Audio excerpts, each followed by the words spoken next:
اگر تم ان سے پوچھو کہ آسمانوں اور زمین کو کس نے پیدا کیا تو بول اٹھیں گے کہ اللہ نے۔ کہہ دو کہ اللہ کا شکر ہے، لیکن ان میں اکثر سمجھ نہیں رکھتے۔ جو کچھ آسمانوں اور زمین میں ہے سب اللہ ہی کا ہے، بے شک اللہ بے نیاز ہے، لائق حمد و ثنا ہے۔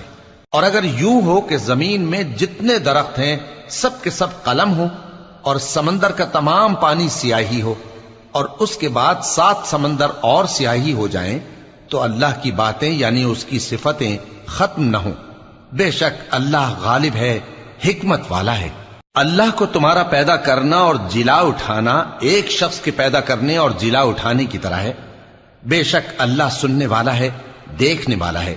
کیا تم نے نہیں دیکھا کہ اللہ ہی رات کو دن میں داخل کرتا ہے اور دن کو رات میں داخل کرتا ہے، اور اسی نے سورج اور چاند کو کام میں لگا رکھا ہے، ہر ایک وقت مقرر تک چل رہا ہے۔